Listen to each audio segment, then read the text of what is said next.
So a quick thought on pick-me politics, pop the balloon, and how fabulous black women can somehow catch strays in all of this. So the Alex definition of pick-me is basically a woman who will throw other women under the bus in order to get male validation. Sometimes this behavior is defended under the guise of feminism as free choice. This is not about a woman making a free choice because feminism gave it to her, because at its core, across the different strands of feminism, the basic idea is that both men and women and all people have the right to be treated as full human beings who can make decisions and not be treated lesser or better because of it. They're not going to exist in a social hierarchy that punishes them. Pick-me behavior is about choosing to perform in such a way that you garner the approval of people with the most perceived power. That tends to be in our culture men and male validation and approval. Irony is that this person will say, oh, I'm not performing for men. I am not, doing this whole construct of femininity to get men's approval. They will say that they don't care and that the women that do care are women like these, who are fabulous in very feminine in a very outward way. They like makeup, they take time on their hair, that sort of thing. They will say that these women are uniquely going after the approval of men. Of course, that irony is they themselves are performing a form of femininity that they are hoping gets approval by men and actually puts them above other women. They deeply care. It's just in a form that says, I want to be respected by people who don't respect women unless they're a certain kind of woman.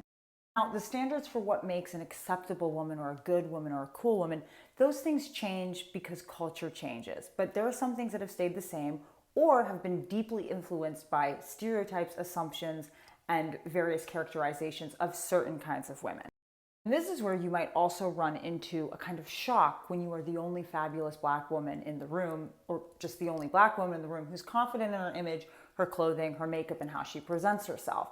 That can be very unsettling to people. Now, black women in America have either been hypersexualized or been made as the sexless servant. And how they spend their time has been everybody's business. One of the first American conceptions of the black woman was one that was brutish, animalistic, and very tough. You can also throw in there strong and unwomanly because there needed to be a social narrative that justified the way the treatment of ladies from higher classes was not extended to enslaved women and then their descendants.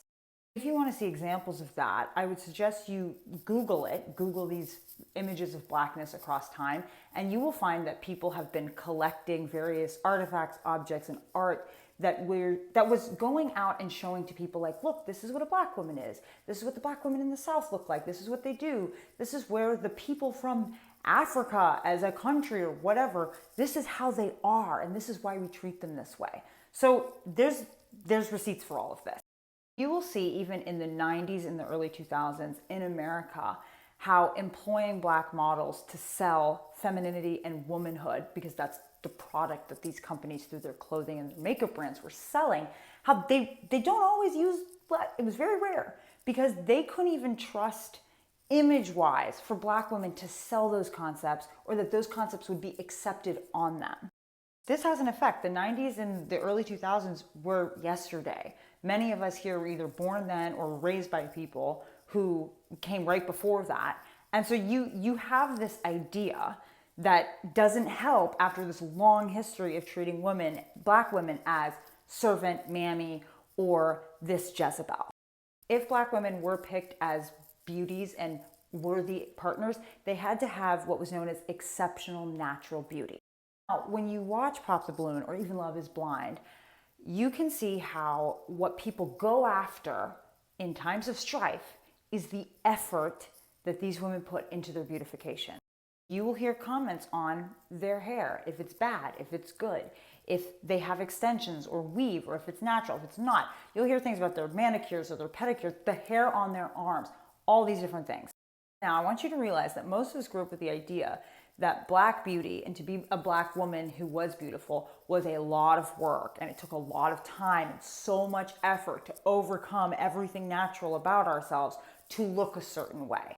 Then we throw in this lie that comes from the pick-me politic that naturally beautiful women are the effortless ones, the women who spend the least amount of time on themselves are the ones that are just, they're the ones that should be chosen.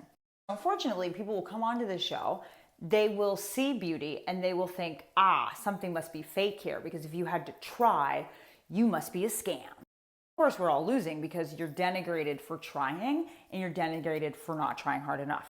Of course, everything goes sideways when the women reject the man first, because then the same things that he would be attracted to, they are now points that he can take shots at.